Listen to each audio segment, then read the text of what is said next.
Olá, hoje é terça-feira, dia 28 de junho de 2022, e o Grupo de Conjuntura está reunido para um novo episódio do nosso podcast. Eu sou o Gabriel Chianca, comigo estão os professores Antônio Lixa e Margarida Gutierrez. No episódio de hoje, nós vamos abordar os dois temas que, de certa forma, dominam o noticiário econômico. O primeiro é a persistência da inflação, com as suas implicações na política monetária. E um segundo ponto é identificarmos como tem se comportado a política fiscal nesse ano eleitoral e como que, de certa maneira, essa política fiscal pode jogar contra a estratégia traçada pelo Banco Central. À luz de novos indicadores divulgados nessa semana, como o do CAGED, a tramitação de novas leis e novos projetos apresentados pelo Executivo e debatidos no Legislativo, e também com os dados do IPCA 15, a gente olhando de perto a inflação. É para esse convite que eu faço para você, nosso ouvinte, e primeiramente quero convidar a professora Margarida Gutierrez. Obrigada aí, Gabriel. Bom, então, o nosso tema hoje, né, é mostrar um pouco a dificuldade que o Banco Central está tendo de controlar um processo inflacionário que tem, por si só, choques de custos que são subsequentes, né? Isso aí é um desafio internacional, o Brasil também está enfrentando isso, e a particularidade brasileira é de que forma os demais fatores que são exógenos, vamos dizer assim, ao Banco Central, estariam contribuindo a favor ou contra o freio ao processo, o controle do processo inflacionário. Então, o primeiro grande fator que nós temos aí, que é brasileiro, característica da nossa economia atualmente, é um nível de atividade econômica nesse primeiro trimestre e segundo trimestre, muito além do que aquilo que a gente imaginava, né? Então, os dados do primeiro trimestre do PIB vieram muito bons, e todos os dados que estão sendo liberados, né, mensalmente sobre o nível de atividade econômica também mostram uma recuperação importante do nível de atividade econômica no segundo trimestre, surpreendendo positivamente em relação ao primeiro trimestre. Então, só para exemplificar, hoje saem os dados do CAGED relativos ao emprego formal, os dados de maio, e mostram que no ano, de janeiro a maio, houve uma criação líquida de novos empregos formais de 1,1 milhão de novas ocupações, né? Isso é um número quase que recorde. Olhando a série para trás, dois anos anteriores, até de 2010 para cá, houve um aumento tão expressivo do nível de emprego formal. Além disso, os dados da PNAD já foram colocados aqui, também mostram uma recuperação importante da massa salarial, que é o grande indicador assim, de demanda agregada. Então, por si só, esse panorama do nível de atividade econômica vai contra aquilo que o Banco Central deseja, porque quando o Banco Central sobe a taxa de juros para controlar o processo inflacionário, o maior efeito dessa subida dos juros é exatamente atuar na queda da demanda, é você reduzir, né, a diferença entre o PIB efetivo e o PIB potencial. E, na verdade, esses fatores que estão atuando a favor da recuperação, em certo sentido, tornam a tarefa do Banco Central de controlar a inflação um processo mais árduo, mais custoso. Mas hoje a gente gostaria de destacar, né, qual tem sido o papel, né, das medidas de políticas fiscais e parafiscais nesse processo de combate à nossa inflação.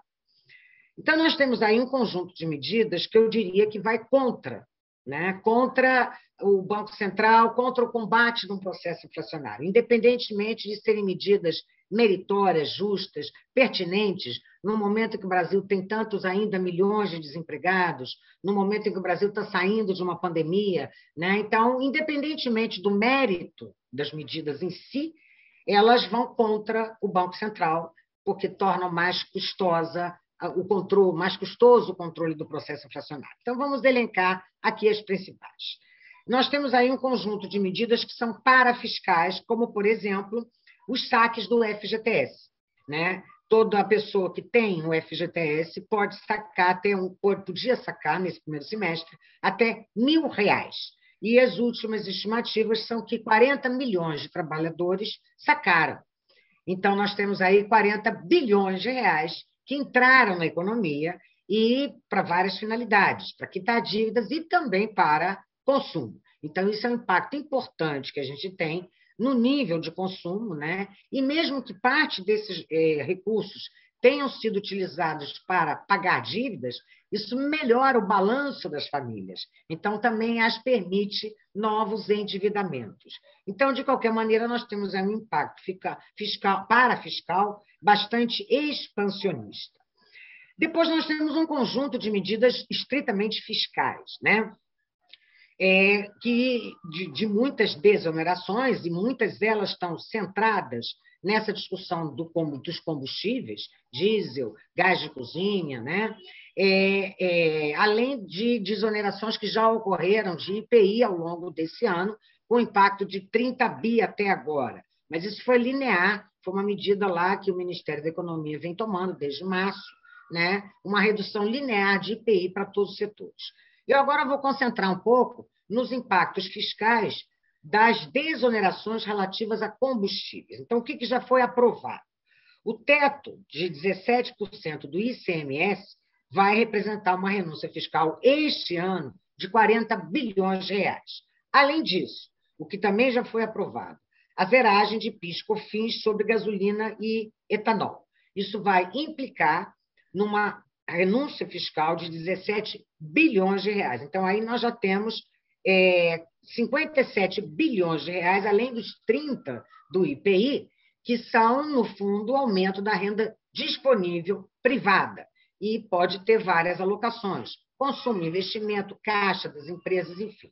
Né? Então, isso também é uma medida de impacto fiscal extremamente expansionista.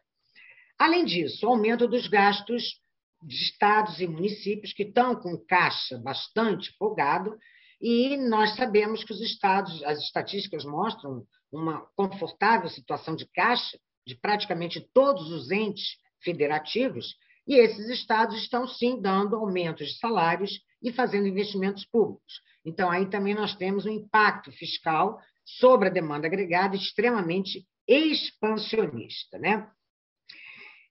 13º salário que foi antecipado para pensionistas, antecipado para o primeiro semestre. Isso também significou uma injeção de gastos na economia. Agora, eu queria concentrar um pouquinho a atenção sobre essas possíveis novas medidas que estão sendo pensadas nessa PEC, né, que está sendo discutida a nível do Congresso, e que ela, de fato, pretende dar um impulso fiscal exorbitante, eu diria, né? Independentemente do mérito da questão.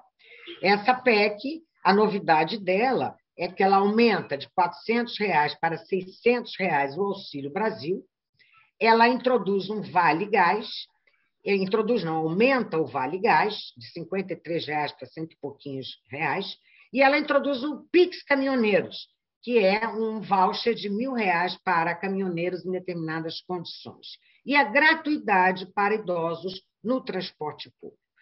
Esses 4 benefícios sociais, se eles de fato forem implementados na PEC que está sendo discutida, vão representar um custo de 31 bilhões de reais. Além disso, essa PEC prevê que o governo vai desembolsar mais 3,8 bilhões de reais se quiser compensar estados pela redução das alíquotas do ICMS sobre o etanol. Então, esse conjunto de novas medidas que tem sido pensada desde quinta-feira da semana passada e que nessa semana estão tomando todas as discussões, representam uma renúncia fiscal e um pacote de distribuição de renda de 34,8 bilhões de reais.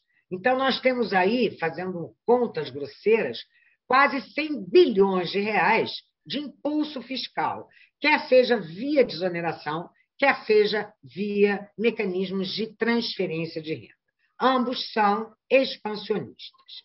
Isso torna o trabalho do Banco Central mais difícil, né? Nós temos já uma inflação resistente, nós temos no Brasil uma indexação que nunca foi sepultada, ela ficou adormecida, e que a cada processo inflacionário mais persistente, ela aparece com toda a força, principalmente a chamada indexação informal, né? Isso está na memória dos brasileiros. E, na medida em que esse processo de indexação avança, Isso também cria rigidez inflacionária e torna mais difícil o trabalho do Banco Central em combater o processo inflacionário. Eu diria hoje que o Banco Central está sozinho nesse processo, né? Então, isso torna a nossa discussão de inflação uma discussão muito mais complexa e a política fiscal não está ajudando, muito pelo contrário, está indo na direção contrária, independentemente do mérito de cada uma dessas medidas, mas está indo em direção contrária ao combate do processo inflacionário. Lixa, eu passo um pouco agora a bola para você. Enfim. Ok.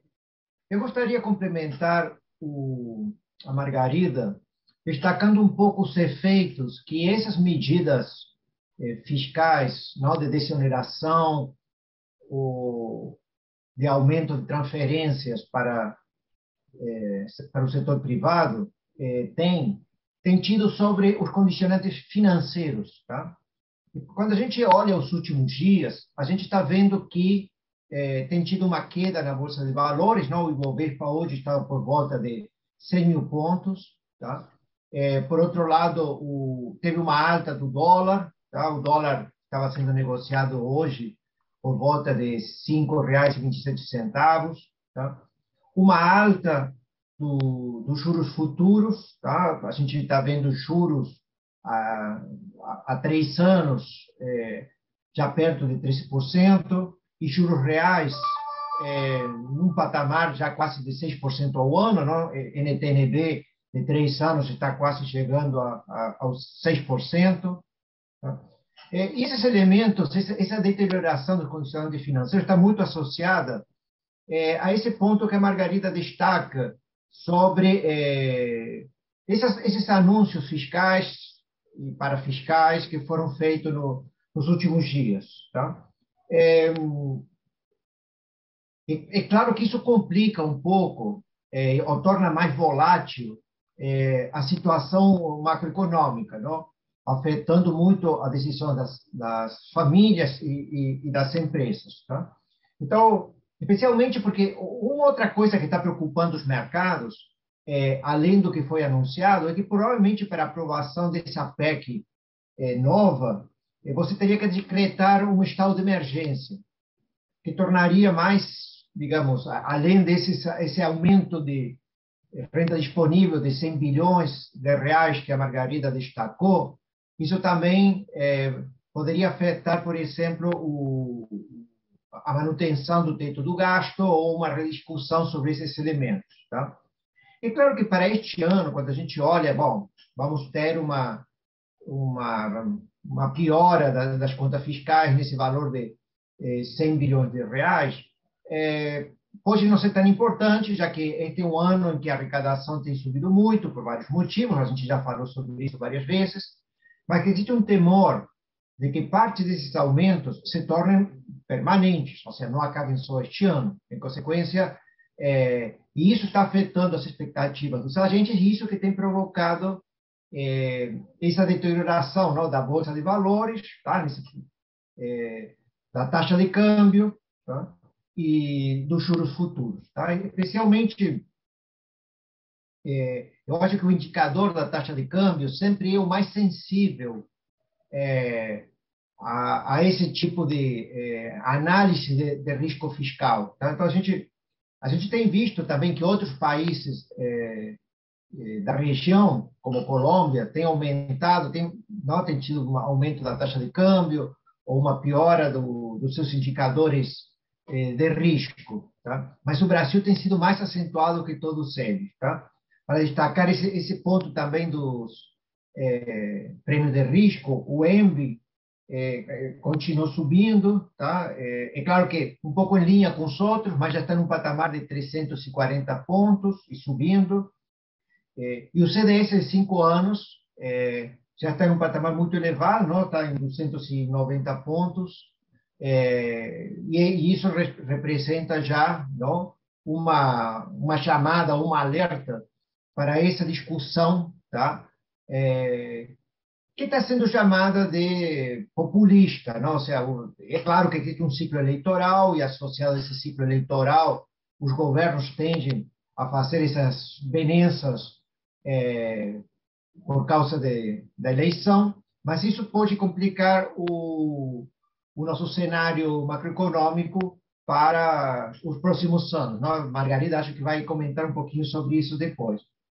O outro ponto que eu gostaria de destacar também é que saiu o IPCA 15, tá? O IPCA 15 de junho, não? Então ele veio com algumas boas notícias, tá? Ou seja, algumas notícias favoráveis, diria eu. Alimentação no domicílio caiu um pouquinho, tá? É claro que ainda está num patamar muito elevado, 16,7% acumulado em 12 meses, mas pode ser que já tenha começado uma tendência de queda desse item, não? Que é tão importante, alimentação no domicílio, tá? Bens industriais também deram uma pequena queda no acumulado em 12 meses, está mais ou menos em 14%, tá? Mas o que tem piorado um pouquinho é o setor serviços, que agora está começando a subir, tá? Ou seja, um pouco está caindo a inflação de alimentos e bens industriais no acumulado em 12 meses e vai começar a subir, não? Vai começar a contaminar o setor serviços, também muito associado ao que a Margarida falou sobre o mercado de trabalho, tá? O setor serviços está subindo 8,2%, não, em 12 meses, mas o setor serviços, que é mais sensível à demanda, já está num patamar que está se aproximando de quase 9%, não? Está em 8,7%. Então, a gente tem algumas notícias favoráveis em termos de alimentos e bens industriais, mas agora começam os problemas com os serviços que estão se tornando cada vez mais caros, tá? De qualquer forma, o IPCA 15 já faz 10 meses que está em um patamar acima de 10%. Tá? Ou seja, então, o presidente do Banco Central declarou de que pode ser de que o IPCA comece agora uma lenta queda, não? Por isso que a gente já tem alcançado o seu pico, mas, de qualquer forma, essa queda vai ser muito mais lenta, se, como a Margarida destacou, não? O Banco Central está um pouco sozinho nessa luta contra a inflação. Tá? Não sei se, Margarida, você gostaria agora de comentar, então? Como você colocou, Lixa, eu acho que esse ano a gente não tem problemas fiscais no radar, no sentido de que uma série de fatores estão levando à melhora dos indicadores fiscais, inclusive o aumento da arrecadação. A inflação, o aumento da arrecadação, tudo isso está jogando a favor, né? Agora, o problema está para o ano que vem, né? O ano que vem, como você colocou, é claro que existe um risco. O risco é que todas essas medidas, ou parte significativa delas, se tornem medidas permanentes.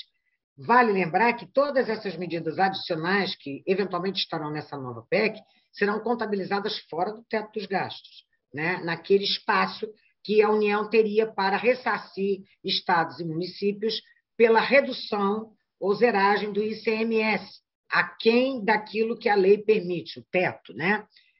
Isso parece que foi abandonado, então transformou-se 29 bilhões de reais, que seria esse espaço que a União passaria, quer dizer, esses recursos que a União passaria para estados que zerassem seu ICMS, terá outro destino, que não será compensar estados, mas sim mecanismos aí de transferência de renda. 31 bilhões de reais são transferências de renda, que são consumo na veia, né? Independentemente, volta a insistir, do mérito.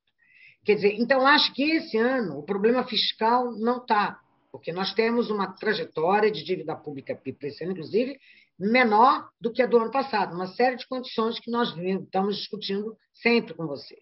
A questão é, será que tudo isso, ou parte disso, vai virar gasto permanente? Então, isso vai necessariamente obrigar a uma revisão do teto do gasto, a uma revisão das regras fiscais. E quais são as regras que vêm, se é que vem alguma regra, né? Então, essa é a incerteza que a gente tem. Não vale, não custa a gente lembrar, de novo aqui, que a nossa dívida pública PIB é quase o dobro da média dos países emergentes e que é uma dívida cara, né? Diferentemente da dívida japonesa, da dívida americana, né? Sobre a nossa dívida, hoje está incidindo uma taxa de juros implícita aí, em torno de 10%. Né, com a subida da Selic, porque é uma taxa que eu estou dando esse número, dos últimos 12 meses, onde a gente ainda tem Selics muito mais baixas do que aquela que a gente tem hoje. Então, a nossa dívida pública ela paga um juro muito alto. Então, só isso já faz essa dívida pública PIB explodir. Além disso, as perspectivas de crescimento da economia são muito baixas, especialmente para os anos que se seguem. Até esse ano vai surpreender positivamente, mas no ano que vem vai surpreender negativamente. Então, nós temos aí duas variáveis que jogam contra a dívida pública PIB. Além disso, né, o resultado primário, que é a outra, terceira variável que entra em jogo nessa discussão da condição de solvência da dívida pública, e ninguém sabe para onde vai, porque exatamente nós não sabemos quais serão as regras fiscais que estarão vigentes para o ano que vem e para os próximos anos. Então, realmente, temos aí bombas que podem explodir. A gente está buscando soluções, o governo tem buscado soluções junto ao Congresso, mas que estão criando volatilidade no curto prazo e estão criando problemas para o próximo ano, que vai ser provavelmente um ano mais recessivo, ou seja, com um crescimento menor que este ano, que foi um pouco. Tá? Empurrar com a barriga esses problemas, tá? Cria mais dificuldades para o Banco Central alcançar a meta, sei lá, pode ser que tenha que postergar a convergência da inflação para a meta, demora mais tempo, isso também aumenta os prêmios de risco e também afeta o crescimento do ano que vem. Tá? Então, é claro que a gente não pode negar de que sempre vai existir um ciclo eleitoral, não? Ou que as questões políticas eleitorais afetam a política econômica, como que é basicamente o que está acontecendo neste momento no Brasil. É lamentável que isso tenha sido com essa intensidade dos números que a gente trouxe aqui. Realmente, isso é muito lamentável. Mas, enfim, e nesse sentido, é ano eleitoral, né? É ano eleitoral. E nesse sentido, tanto as volatilidades do curto prazo quanto os problemas para os próximos anos você encontra aqui no podcast do Grupo de Conjuntura. Nos vemos na próxima semana. Até lá!